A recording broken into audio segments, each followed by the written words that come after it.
Баршаңызға сәлем, сіздермен бірге ерекше тағамдар әлемі. Достар, бүгін сіздерге көпшіліктің сүйіп жейтін пирогы Банафипайдың рецептісімен бөлісетін боламын. Барлығын видеода егжей-тегжейлі көрсететін боламын. Ендеше кірісейік, ең алдымен қамырын дайындап алатын боламыз. Ол үшін бізге ұн, разрыхитель, қант ұнтағы және бөлме температурасындағы сары май, бір жұмыртқа қажет болады. Осылардың барлығын жақсылап араластырып, жұмсақ қолға жабыспайтындай қамырелеп дайындап алатын боламыз.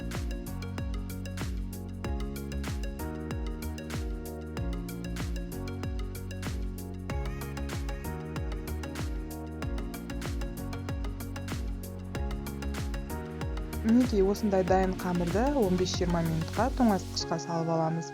Содан кейін осындай пирогты жасауға арналған арнайы ыдысқа, формаға мұздатылған қамырымызды видеода көрсетілгендей етіп жайып шығамыз. Сіздерге ұсынып отырған бұл рецептімнің көлемі диаметрі 22-24 см болатын формаға арналған. Егер де сізде одан үлкенірек болатын болса, қамырыңыз сәл жетпей немесе жұп-жұқа болып қалуы мүмкін. Соны ескергеніңіз дұрыс. Осылайша видеода көрсетілгендей барлығын біркелкі етіп, еш жерін ашық қалдырмай орналастырып шығамыз. Содан кейін қамырымыз көтеріліп кетпес үшін шанышқының көмегімен бірнеше жерден кесіп шығамыз. Содан кейін ғана барып, қызып тұрған 180 градустағы пешімізге бар жоғы 20 минуттың ішінде қамырымызды пісіріп алатын боламыз. Ендеше пирогымыздың салмасын салып бастайық. Бізге ол үшін қайнатылған сгущенка және 2 банан қажет болады. Достар, сіздерге бір ескерте кететін жайт, осы сгущенканың жақсы сапалысын алыңыз, себебі пирогыңыздың негізі сол болып табылады және жақсы сгущенка алсаңыз, пирогыңыз да өте дәмді болып шығады. Олардың біріне осы Рогачев және Три желания тағы да басқа сгущенкалар жатады. Мінекей видеода көрсетілгендей барлық бір банка сгущенканың бәрін біркелкі етіп пирогымыздың үстіне жағып шығатын боламыз.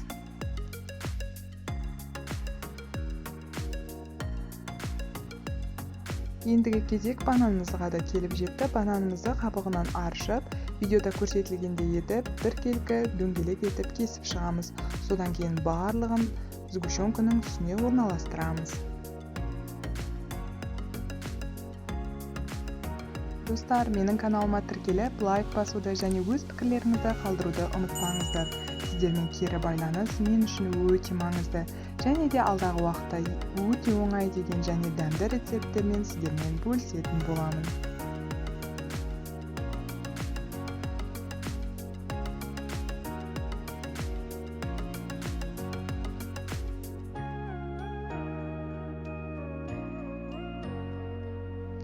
Мінекей осылайша бананыңызды әдемілеп орналастырып болғаннан кейін кілегейлі кремді дайындауға кірісейік. Ол үшін бізге міндетті түрде 33-35% сливки, творожный сыр және қант ұнтағы қажет болады. Барлық көлемі, мөлшері төменде көрсетілген. Достар, бұл кремді жасау барысында ең маңызды ескертетін жайт, сливкиде және творожный сырымызда өте салқын температурада болуы қажет.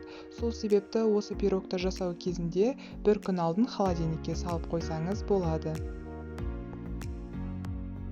Осылайша барлығын бір таза табаға салып, ең алдымен жай жылдамдықта, содан кейін жылдамдығыңызды көтере отырып, араластырып, қоймалжың керекті консистенцияға келгенше араластыратын боламыз миксердің көмегімен. Достар, егер де сізде творожный сыр болмаса, оны қоспайда жасауға болады кілегейлі кремді. Ол кезде де жақсы қою болып шығады. Мен тек осы творожный сырдың дәмін өте қатты жақсы көретін болғандықтан араластырып қостым. Мінекей видеода көрсетілгендей, осындай қоймалжың консистенцияға дейін біркелкі болуы қажет. Осылайша дайын болған кремімізді кондитерлік қаптың көмегімен дөңгелек әдемі формада бананның үстіне орналастырып шығатын боламыз.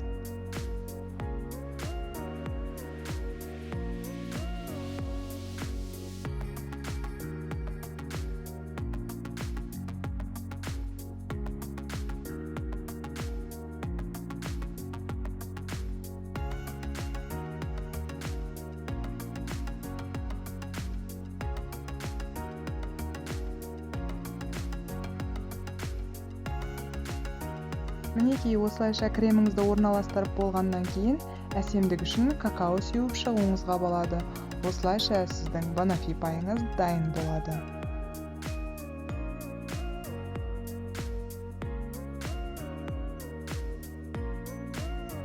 Қараңыздаршы достар, қандай әдемі болып шықты. Дастарханыңыздың көркін ашады емес пе? Жасалуы да өте оңай. Дәмі сондай тіл үйіреді. Сіз де жасап көріңіз. Видеомды соңына дейін көргеніңізге алғысымды айтамын. Баршамызға ас болсын достар.